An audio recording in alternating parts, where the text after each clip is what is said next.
Bienvenue dans cette nouvelle édition de l'Africa Tonight à la une de l'actualité. C'est officiel, le président tchadien Idriss Déby Itno briguera un nouveau mandat le 10 avril 2016. Il a été investi ce mardi par son parti, le Mouvement patriotique du salut. Développement des infrastructures routières au Congo, le tronçon régional Keta-Sembe devant relier la République du Congo au Cameroun sera inauguré ce mercredi par le président Denis Sassou Nguesso. Et puis, incroyable bévue de la Cour pénale internationale. L'identité de témoins protégés, dont celui de l'ancien chef d'état-major Philippe Mangou, a été rendue publique par erreur le 5 février au cours du procès de l'ancien président ivoirien Laurent Gbagbo et de Charles Blé Goudé. Le suspense était moindre, il est définitivement levé. Le président tchadien Idriss Déby Itno a été investi candidat à sa propre succession ce mardi par son parti, le Mouvement patriotique du salut, au pouvoir depuis 1990. Il s'est dit conscient des défis qui l'attendent et reconnaissant de la confiance placée en lui. On l'écoute. Je ne saurais vous cacher la forte émotion que je ressens en cet instant précis, ou en train de s'écrire,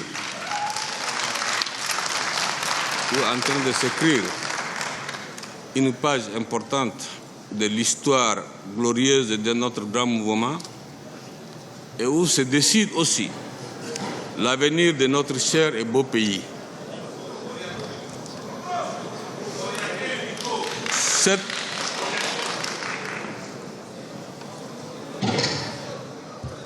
Cette émotion est également empreinte d'une profonde conscience de la lourde responsabilité devant laquelle nous sommes une nouvelle fois placés, avec cette marque de confiance que vous me renouvelez.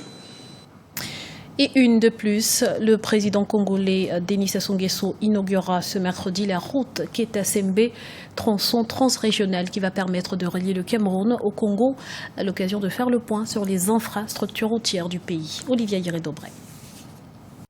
Moderniser le secteur routier est un enjeu de développement majeur pour le Congo. Le développement des transports s'inscrit dans un plan national des transports visant à mailler l'ensemble du pays d'infrastructures nationales et transfrontalières. Ce plan a été adopté en 2004 par le Parlement congolais en concertation avec les bailleurs de fonds internationaux, parmi lesquels l'Union européenne et la Banque mondiale.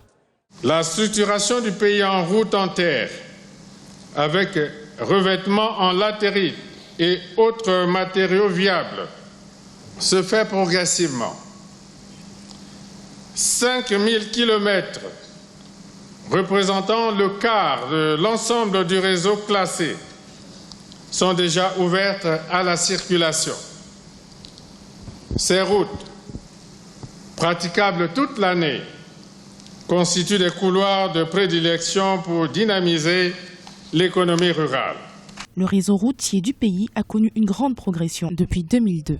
Près de 1000 km de routes nationales, préfectorales, sous-régionales et plusieurs voiries urbaines ont été bitumées et ou réhabilitées.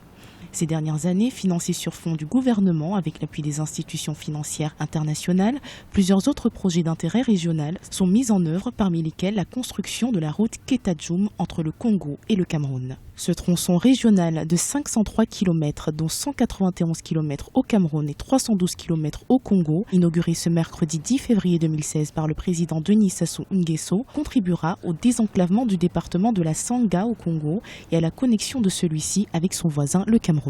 Notre pays, à travers l'œuvre du président Denis Sassou Nguesso, s'est attelé sur la mise en place de ce qui manque pour le continent, donc il manque pour l'Afrique et qui manque pour le Congo, donc la mise en place des infrastructures de base. Parce que nous qui sommes au centre du continent, c'est un puzzle, un maillon du puzzle. Et si le Congo manque d'infrastructures de communication, par exemple, c'est un point bloquant entre le nord et le sud du continent, même au niveau de la sous-région. Vous pouvez venir du Cameroun et vous ne passerez pas en République démocratique du Congo pour aller en Afrique australe, par exemple. Selon le rapport du Fonds africain de développement, ce projet routier répond aux orientations des politiques sectorielles des transports et des programmes nationaux du Cameroun et du Congo. Les deux pays mettent l'accent sur l'importance de l'aménagement des infrastructures routières du point de vue de leur contribution au désenclavement des zones rurales, à la réduction de la pauvreté et à la croissance économique, ainsi qu'à l'amélioration de l'accès aux services sociaux de base et à l'intégration régionale. C'est une affaire qui fait grand bruit. Lorsque le sujet l'impose, les juges de la Haye peuvent demander le huis clos. Or, le 5 février dernier, cette procédure n'a pas été respectée par inattention. Conséquence, les noms de plusieurs témoins dans le cadre du procès de Laurent Gbagbo et Charles Blé Goudé ont été révélés, dont celui du général Philippe Mangou, ancien chef d'état-major de l'ex-président ivoirien. Voyez ce sujet de la rédaction. L'affaire fait les choux gras de la presse ces derniers jours. 5 février 2016, le nom de plusieurs témoins dans le cadre du procès de Laurent Gbagbo et de Charles Blé Goudé est malencontreusement dévoilé. Parmi eux, celui du général Philippe Mangou, ancien chef d'état-major de l'armée sous Laurent Gbagbo. La bourde est terrible et les conséquences peuvent être dramatiques, de quoi décrédibiliser davantage une cour déjà très décriée. Le fait que Philippe Mangou, le général Philippe Mangou ait été démasqué de la sorte, évidemment, est un coup dur pour la crédibilité de la Cour pénale internationale elle-même. Quand on cite quelqu'un dont on garantit l'anonymat et que ce soit dévoilé avec autant de légèreté et de facilité, c'est en soi un vrai problème pour l'institution elle-même, puisque il y va de sa crédibilité. Alors il y va aussi pour la vie sans doute de Philippe Mangou lui-même. J'imagine, contrairement à ce qu'il dit aujourd'hui et qu'il peut dire aujourd'hui, qu'il n'avait naturellement pas envie d'être démasqué. Mais du côté du concerné, on se dit serein et déterminé. Je reste serein et calme. J'avais moi-même envisagé de témoigner sans camouflage, car quand on a la vérité à dire, on ne se cache pas. Je veux parler non pas pour faire condamner qui que ce soit, mais pour permettre aux Ivoiriens et à l'opinion internationale de connaître la vérité. Beaucoup de gens parlent sans savoir ce qui s'est réellement passé. Une sérénité qui trancherait selon l'entourage de Philippe Mangou avec sa colère à l'égard de la juridiction pénale internationale. La protection des témoins au procès devant la justice internationale est cruciale, d'où l'indignation des observateurs, d'autant plus que ce n'est pas la première fois que la CPI fait preuve de légèreté dans ce dossier. En juin 2013, la chambre préliminaire avait été obligée de rejeter les preuves présentées par la procureure Fatou Bensouda contre Laurent Gbagbo au motif qu'elles n'étaient pas assez sérieuses et qu'elles faisaient une part belle aux informations de seconde main. La campagne électorale se poursuit au Niger. Face à la presse, Abdoulaye Amadou Traoré, candidat du Parti du Progrès, a dévoilé son projet politique, un projet qui met l'accent sur l'éducation, la santé et les infrastructures. On fait le point tout de suite avec Idelette Mirabel-Bissou. Candidat à la présidentielle du 21 février 2016, Abdoulaye Amadou Traoré participe à sa deuxième élection présidentielle au Niger. Alors inconnu du grand public, le natif de Terra, dans la région de Tillabéri, s'était présenté comme candidat indépendant en 2011, où il avait obtenu 0,54% des voix. Pour le prochain magistère, Abdoulaye Amadou Traoré représente le Parti du Progrès pour un Niger uni. À travers cette deuxième tentative, le candidat veut présenter aux Nigériens une nouvelle vision de la gouvernance. Son expérience inspirée des aînés lui permet aujourd'hui d'espérer mieux en termes de suffrage pour sa deuxième participation à la course présidentielle. Nous avons appris avec les anciens et nous avons compris qu'il n'y a que l'unité qui puisse faire avancer le Niger. Et pour cette nouvelle génération d'hommes politiques, nous avons décidé de nous unir. Il n'y a pas de problème d'idéologie pour un pays pauvre. Chacun peut avoir son idéologie, mais pour nous, au Niger, la seule idéologie qui vaille, c'est celle du combat pour le développement. La jeunesse, qui représente 50% de la population, est davantage impliquée dans la politique depuis la présidentielle de 2011 au Niger. Le Parti du Progrès pour le Niger uni, dans son programme politique, met l'accent, entre autres, sur la santé, l'accès à l'eau et les infrastructures. Le développement passe par l'éducation. Pour ce faire, la réforme du secteur se présente comme une priorité pour le programme de gouvernance du parti. Au Niger, malheureusement, nous avons notre système éducatif qui est la base de la formation de l'élite qui est aujourd'hui décadente.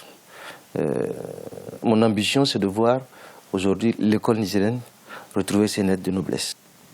La formation des enseignants en quantité et en qualité.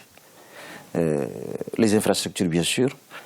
Et ensuite, le suivi régulier et l'évaluation du système éducatif.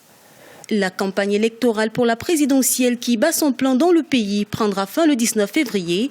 Près de 7,5 millions d'électeurs sont attendus aux urnes pour ce scrutin présidentiel qui sera couplé aux législatives. Le président sortant, Issoufou Mahamadou, est candidat à sa propre succession. Il espère briguer un deuxième mandat à la tête du pays face aux 14 autres protagonistes en lice. La Guinée équatoriale veut se doter de services de télécommunications performants et pour cela, le gouvernement n'entend pas lésiner sur les moyens.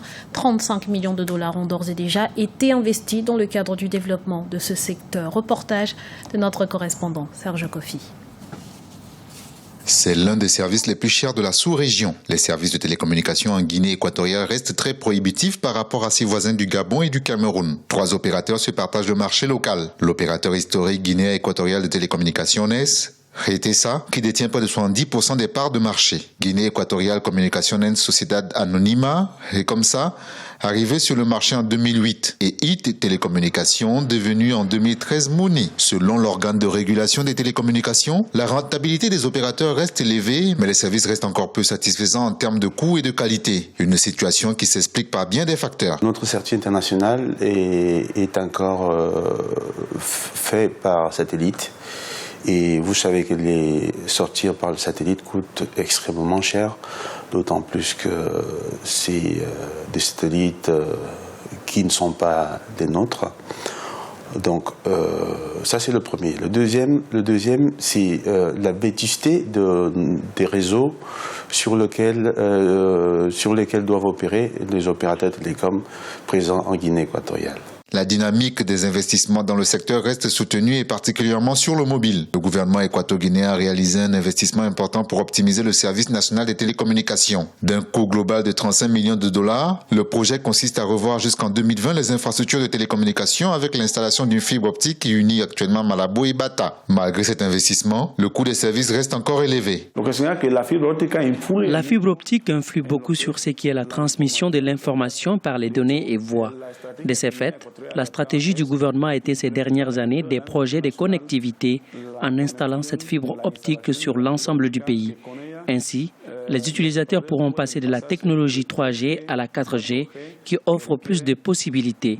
Nous, en tant qu'organes régulateurs, nous agissons pour que les prix baissent. Los usuarios puedan beneficiarse de mejor Internet y a la par, el regulador está haciendo todo lo posible para que los precios bajen. Selon les experts, un travail doit être fait du côté des opérateurs locaux qui doivent développer de nouvelles offres de services. Il leur reste encore à développer des offres innovantes telles que le paiement mobile, ce service de transaction financière par téléphone pour que les opérateurs de télécom soient eux aussi des acteurs de relais de croissance en Guinée équatoriale. C'était le journal de la rédaction. Nous vous remercions pour votre fidélité. Retrouvez dans un instant une nouvelle édition de l'actualité sur Africa 24.